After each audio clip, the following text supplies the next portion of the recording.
A chuva caía fina quando o carro de Henrique perdeu o controle na curva da estrada velha. Era madrugada, e a neblina cobria tudo. Ele voltava do trabalho cansado, com a cabeça cheia. O farol falhou. O volante travou por um segundo. E então, o som de metal contra a árvore. O silêncio veio logo depois. Quando encontraram o carro, ele estava destruído. O corpo preso entre as ferragens, sem vida. Os documentos confirmaram. O velório foi 3 dias depois no pequeno salão da igreja. O caixão fechado.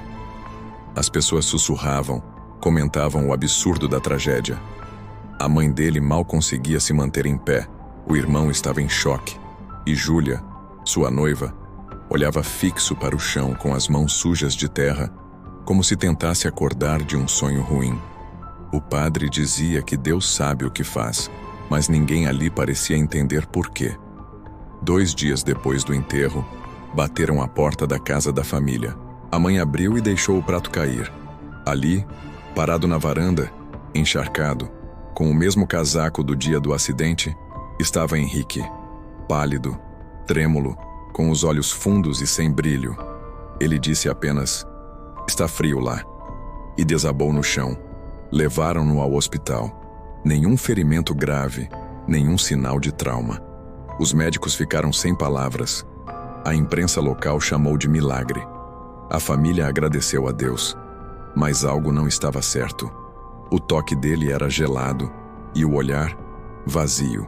Júlia foi a primeira a perceber. O sorriso de Henrique parecia ensaiado, a voz distante. Ele se lembrava de tudo, da estrada, da dor, do breu e de uma luz que o chamava pelo nome. Dizia que tentou segui-la, mas ela recuou. "Como se não me quisessem lá", murmurou uma noite. Nos dias seguintes, ele tentou retomar a vida. Voltou para casa, para o trabalho, mas algo nele havia mudado. Os colegas evitavam contato. O ar parecia pesar quando ele entrava numa sala. Às vezes ficava olhando o nada, imóvel, por minutos. À noite acordava suando com os olhos abertos, repetindo o próprio nome. Júlia tentava acalmá-lo, mas sentia medo. Ele não comia direito e dizia que o sabor das coisas estava errado, que o tempo não passava do mesmo jeito. Uma madrugada ela o encontrou diante do espelho sussurrando: "Você não devia estar aqui." Quando perguntou com quem ele falava, ele apenas respondeu: "Comigo mesmo, mas o outro."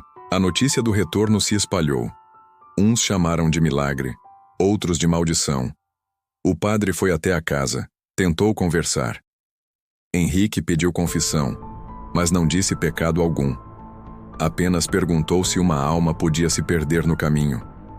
O padre respondeu que só Deus sabe. Henrique riu, um riso seco, e disse: "Então ele não me achou." Depois disso, começou a frequentar o cemitério. Ficava horas diante da própria lápide, olhando o próprio nome gravado na pedra. Um dia o coveiro ouviu ele dizer: "Aquele corpo lá dentro ainda se mexe." Com o tempo, Júlia começou a ter pesadelos. Sonhava com o velório. O caixão se abria e dentro estava Henrique, acordando devagar, olhando para ela. Acordava gritando e ele estava ali, observando do canto do quarto. Um dia, tentou tocar nele e teve a sensação de encostar em algo úmido e frio, como pedra sob chuva. Ela começou a evitar o toque, o olhar, as palavras, e ele, cada vez mais distante, começou a escrever coisas em papéis, nomes, datas, frases como a curva, a luz, o espelho. Depois, queimava tudo.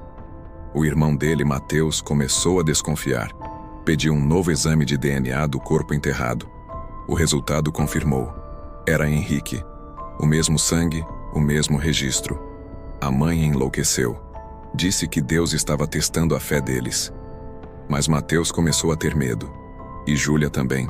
Certa noite, ela acordou com o som da voz dele vindo da sala. Ele repetia algo. "Não era para eu ter voltado." Quando ela se aproximou, viu que ele olhava para o espelho novamente, vestido com o mesmo terno do enterro. "Você também foi?" perguntou ele. "Foi onde, Henrique?"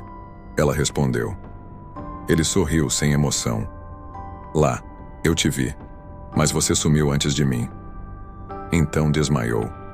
O médico disse que estava bem, mas comentou baixinho com a enfermeira que a temperatura corporal dele estava abaixo do normal. Muito abaixo.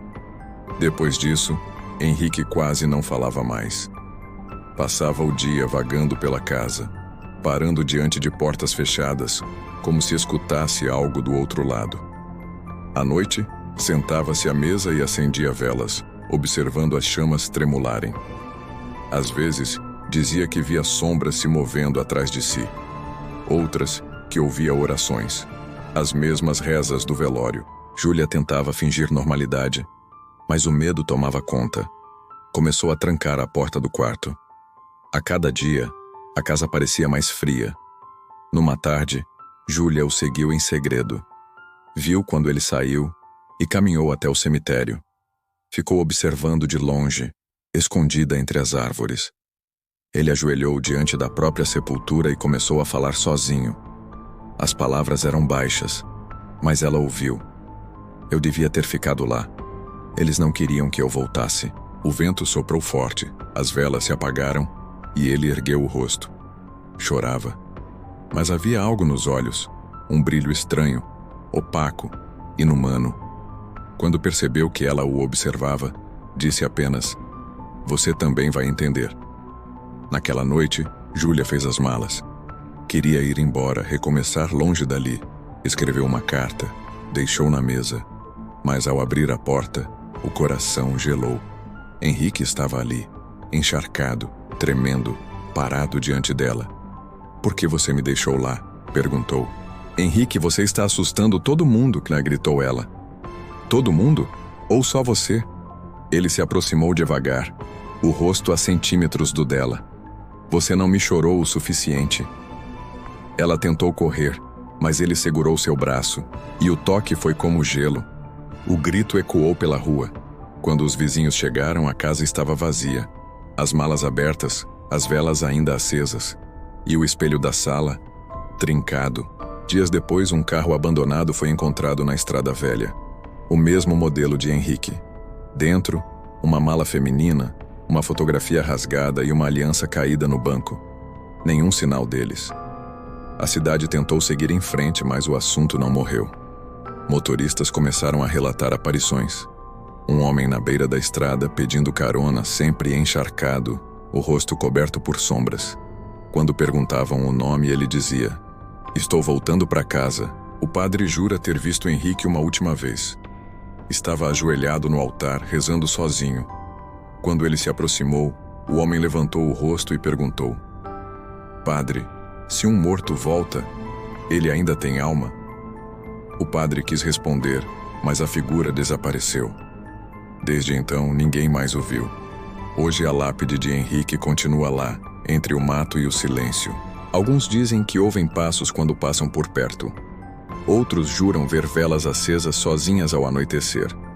Mas ninguém tem coragem de se aproximar. O coveiro, que o viu de perto, diz que às vezes encontra pegadas frescas sobre a terra do túmulo. E sempre o mesmo sussurro vindo do nada: "Ainda estou voltando." A cidade aprendeu a não falar dele.